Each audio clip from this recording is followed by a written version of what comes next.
So, last month I had read 18 volumes. Guess how many I read this month? 17 volumes. I'm slacking. I'm really slacking.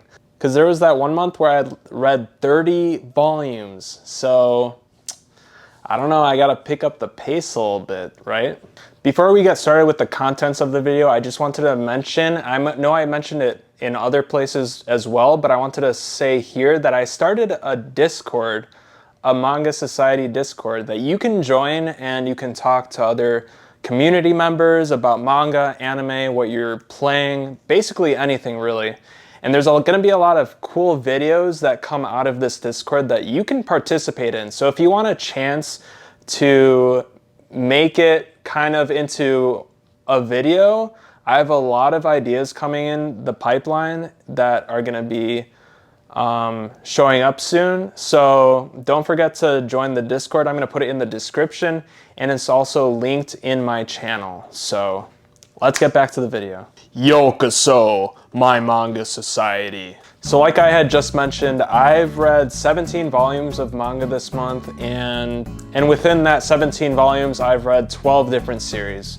Now I'm gonna do it a little differently this month where I rate each of the series that I read, not necessarily ranking them, but in this video, I'm just gonna be rating on a scale from 1 to 10 how enjoyable it was for me. So I'm gonna start off with one of my lowest rated ones, and it's the second to last lowest rated, and it's Tower Dungeon. So I was going into it expecting to like absolutely be, you know, mind blown, and it is like super intriguing and interesting. I just feel like the start didn't exactly pull me in as much as I thought it would, and I'm sure that'll change throughout the next couple volumes, because people say this is like the best dungeon manga out right now, and I am excited to keep reading it. I did give this a 7 out of 10, which isn't like low by any means. It's actually pretty average. So I still did enjoy it, just not as much as the other manga that I read this month. So moving on to the next volumes. I'm pretty sure these are omnibuses, but next up I have number 3 and 4 of Kaiji. Now, Kaiji, I feel like, is extremely underrated. I don't hear anyone talking about it for as good as it is.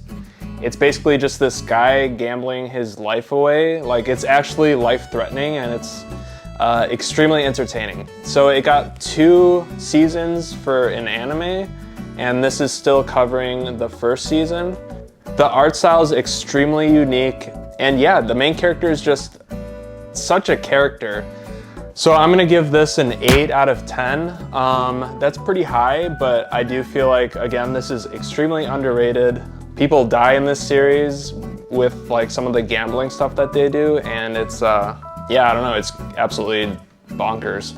So coming up on this next one, I have Tank Chair Volume 4, and I gave this one an 8.5 out of 10. So if you have not read Tank Chair, you need to get on this manga. It's absolutely hilarious and serious. Like, it has those dark themed comedy vibes. The best thing I can compare it to is Dorohedoro. This is a must read. It only has 4 volumes out right now, but I don't know. I feel like no one's talking about this one as well.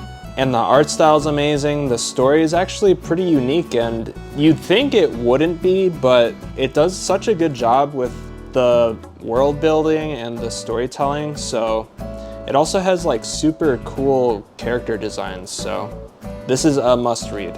Oh, 999, 1,000. Oh, hey, didn't see you there. Anyways, I'm gonna be talking about Isak next. So Isak is basically a historical fiction. On the back, it actually compares it to like Vinland Saga meets like Shogun. And if you know me at all, you know that I actually like absolutely love Vinland Saga. Favorite manga of all time.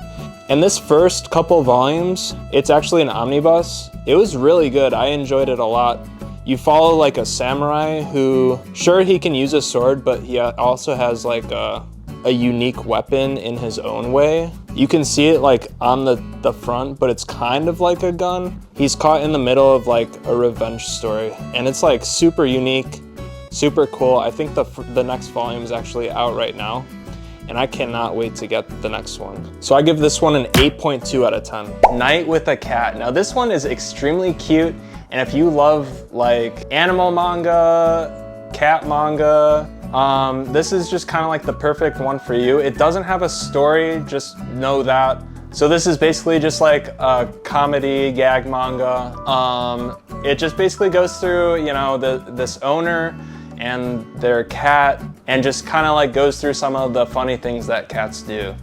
And yeah, nothing like crazy to it. I gave it a 6 out of 10 just because, you know, I mean, it is what it is.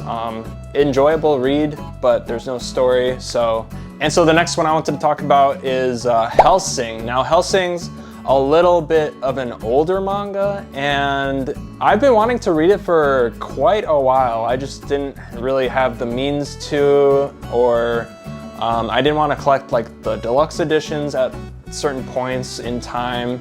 Now that they do have the singles reprints, I'll probably pick them up at some point, just not currently. Currently we're reading these at the library as well. Kind of getting like 2 volumes every couple weeks. So I'm currently reading the 3rd and the 4th, but in the month of August, I read the 1st and 2nd volumes. This manga is kind of getting a little crazy. I wasn't expecting it to really have as much kind of aura farming as much as it does. Yeah, I don't know, the characters are pretty unique, and I feel like it's actually building up to have a really cool story, and it's only 10 volumes, so I'm interested to see how much of the story progresses. Yeah, so far I am enjoying it greatly. And for the first 2 volumes, I give it a 7.8 out of 10. Snapkin, zawa zawa, zawa zawa.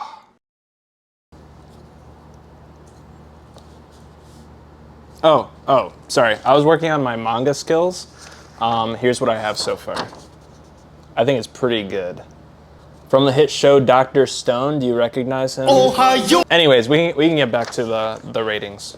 So this is the last one that I actually don't have the physical copy for. So Gachiakuta Volume 7. Now this volume, I'm actually gonna give an 8.3 out of 10. It was extremely enjoyable. I enjoy like every Gachiakuta volume that I read. I rated this one a little lower because I feel like this is the very start of some of these crazy fights, and not much happens. We are getting introduced to new characters and whatnot. We're getting some backstory on some older characters, which is actually really nice. That's why I still rated it kind of high, but a little lower than some of the other volumes that I've read in the past. So, as always, extremely enjoyable volume. So these next few volumes I'm going to be talking about together. Now, they're technically the same series, just different parts. So I'm going to be talking about JoJo's Part 3 and Steel Ball Run. So Steel Ball Run, I read Volume 2. Part 3, I read 2 volumes. These are Volume 6 and 7. So these are all extremely enjoyable.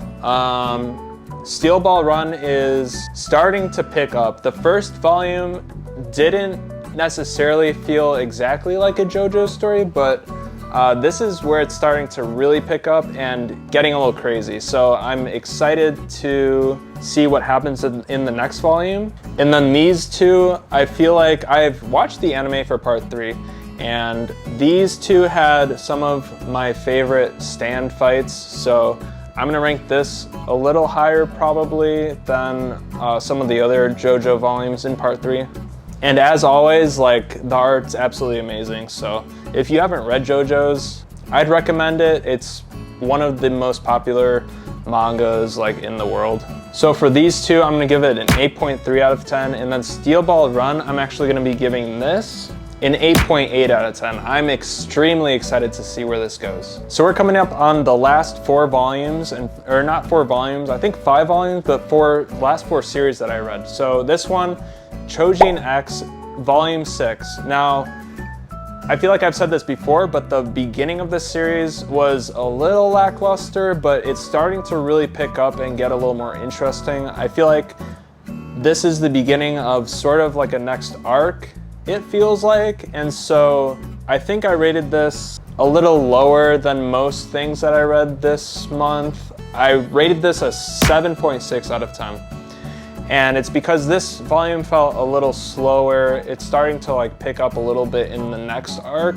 And so I am extremely excited to see where this goes, because I feel like I'm starting to see that this is gonna be one of the more popular manga when it gets a little later into the story, and I'm extremely excited to see where it goes. I'm a huge fan of Tokyo Ghoul, so I'm obviously gonna read this regardless. And the art's amazing, and yeah, that's all I really have to say about it. So, Kagurabachi is the next one I'm gonna be talking about.